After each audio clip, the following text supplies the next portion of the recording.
Hey guys, how are y'all doing? I am going to can Waterbath cans of beans. So I thought I'd start from the beginning and just show you how it works. So what you just see me put in there is I put it on the bottom of the canner so the jars are not directly over the eyes.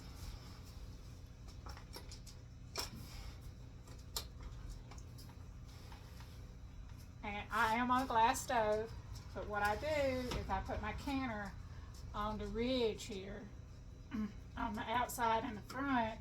That way all the weight is not on the glass itself. This canner is an Amish canner, and it holds 15 quarts at one time. It can hold half gallons. And so I have a valve here to empty it when I get done.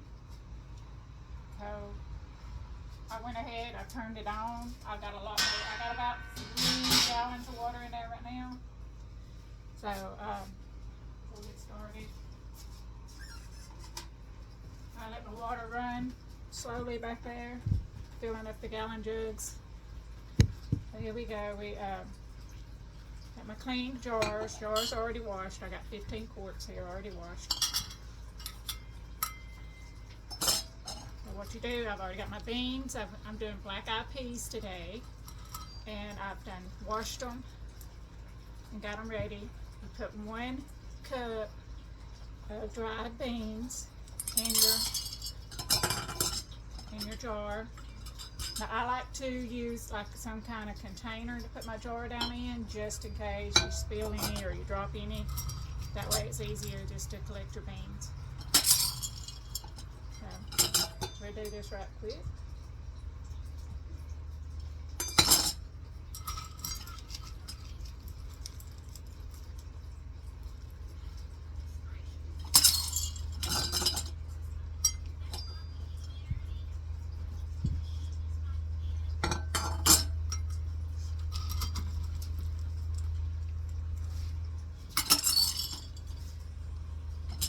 Keep an eye on my water back there. I got it going kind of slow.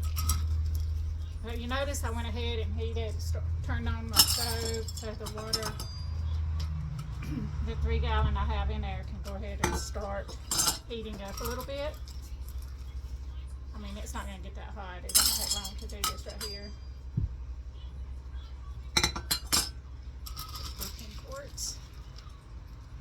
See, it's not quite level. There's a little bit more in the cup, but it's pretty much a cup.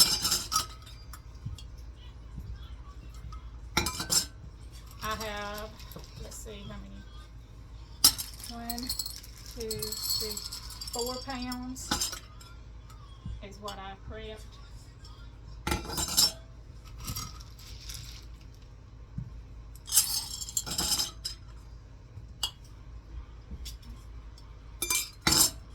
See how far will 4 pounds go? A little bit. It don't have to be exact. I put a cup and just a little bit more. Oh, let me grab my water.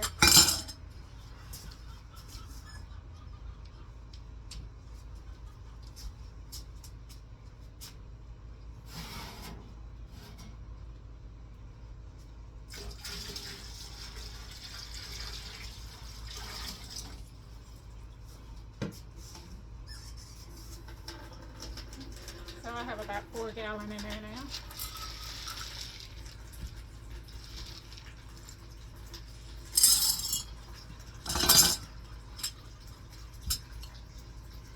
No, I don't know if I'm going to have enough.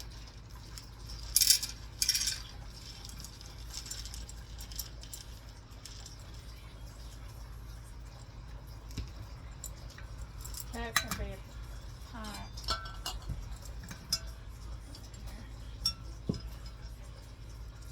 We have a pint jar.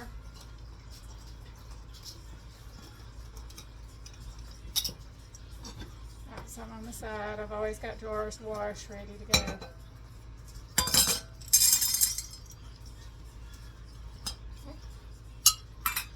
And then I have 1 quart of cranberry beans.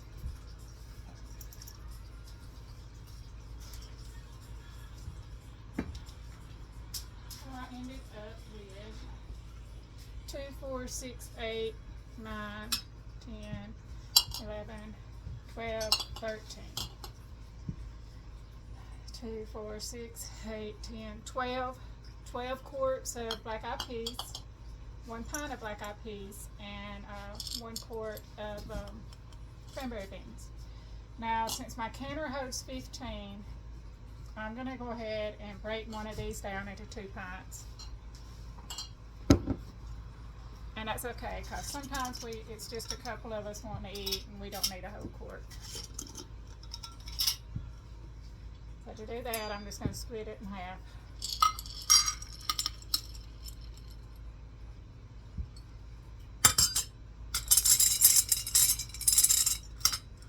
About a half a cup.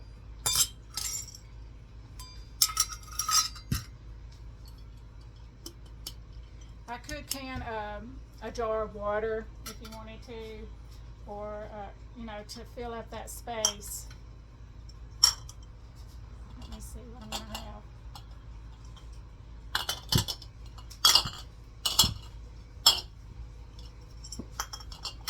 That should work. That should work. That should fill. The reason you want to make sure all your space is covered up or filled up is so that you don't have jars rattling along in there.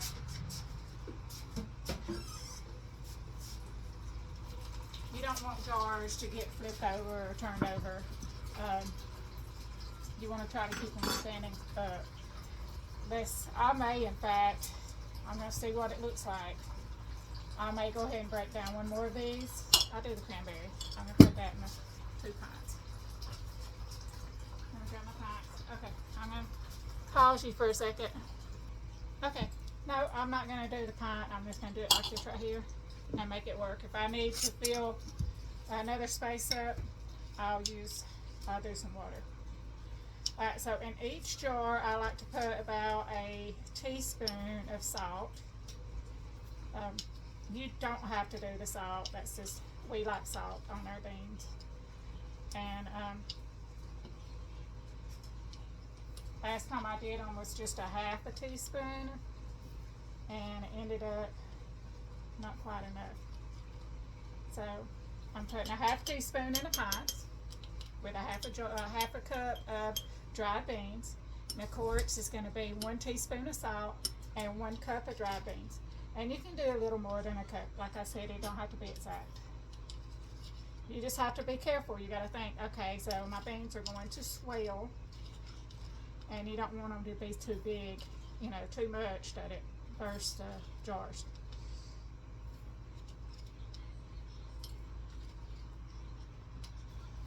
Okay, I gotta go grab my water. Hold on.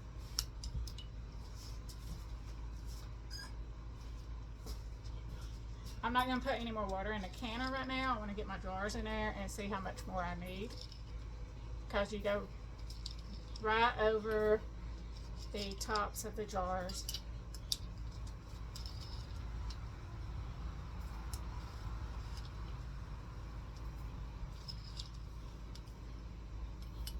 This is canning salt that I'm using. I like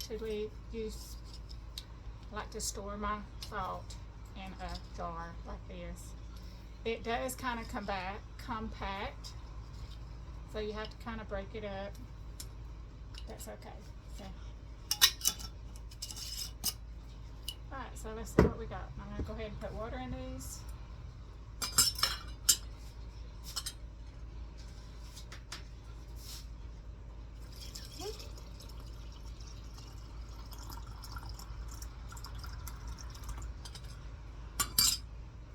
I do my water up to where the ring is, where the top of it starts right there.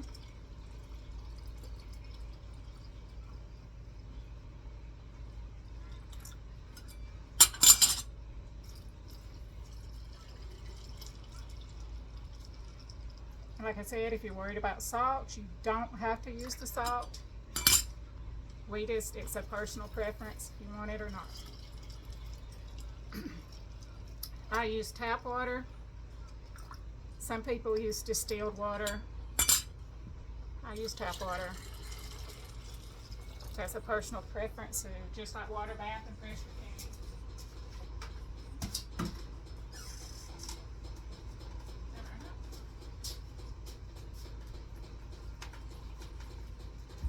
Back here, kind of heavy.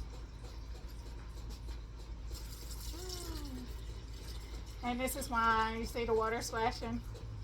I usually make a mess, so I always have a towel down on the counters.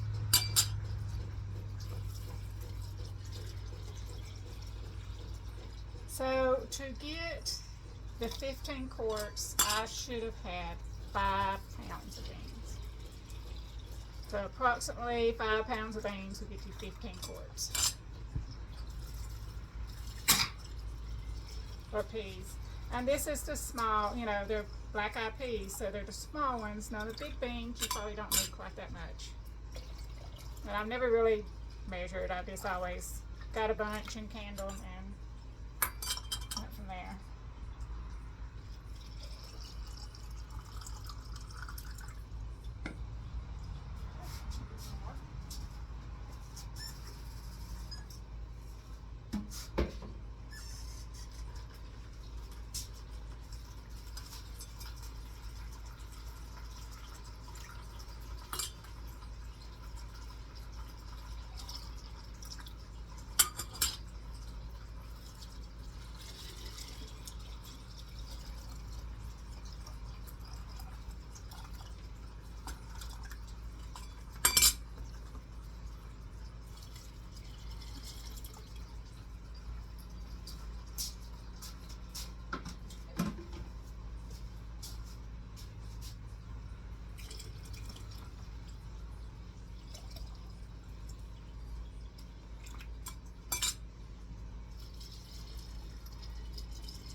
Like one of these needed a little further. This one needed just a little bit more.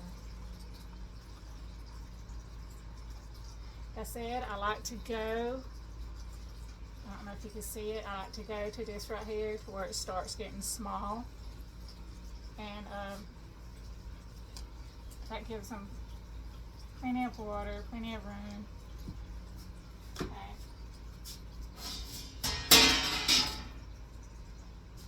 Let me get a paper towel. And I'm just going to wipe these off.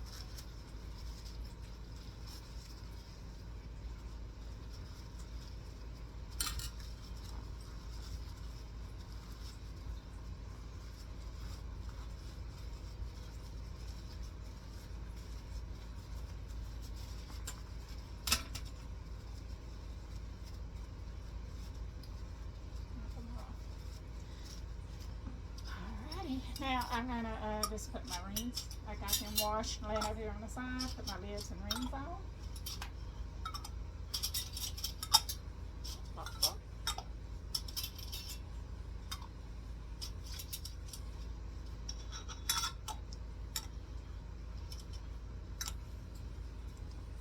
Alright, so finger tight, rings go on finger tight.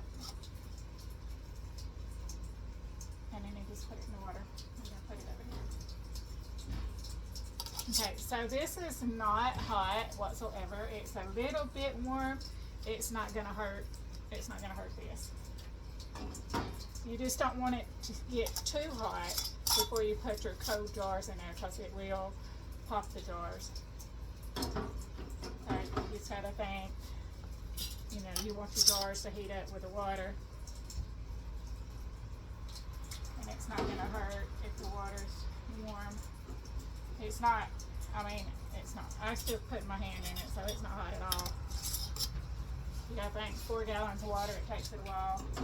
to get warm.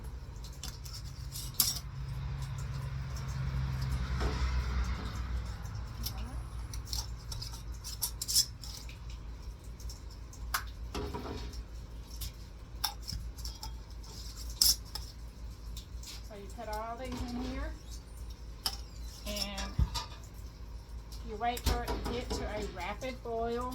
Takes it about 30 minutes, an hour.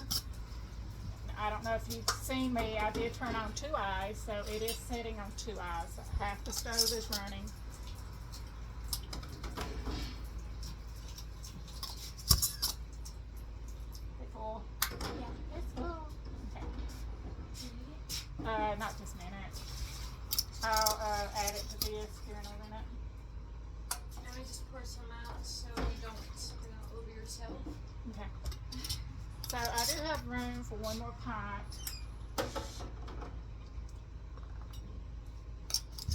Or maybe a quart. So I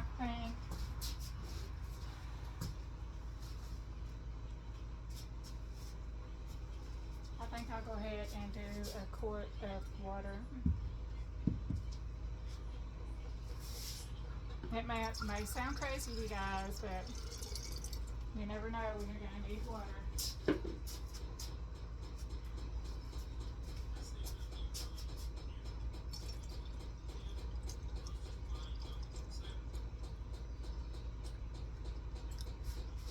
And it's just, this is mostly just to stabilize the jars in a canner so they're not floating or bouncing around.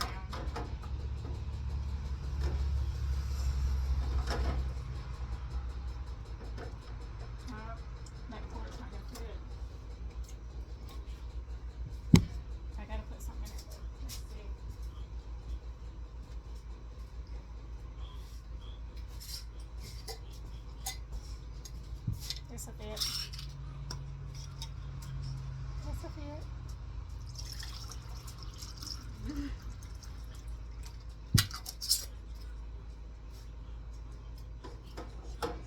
There it is. And see, that makes all the jars stable in my canner. Let me see if I can get you guys over there. I'm going to pause you for a second. See if I can get you over here. Alright, there you go. Now you can see it's 3, 6, 9, 12. 12 quarts, and I got 4 pints in the bottom right here on the front. So the water is already over the rims. That's 4 gallons.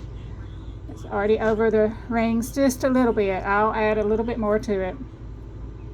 When it gets to a rolling boil, you will start your timer for 3 hours.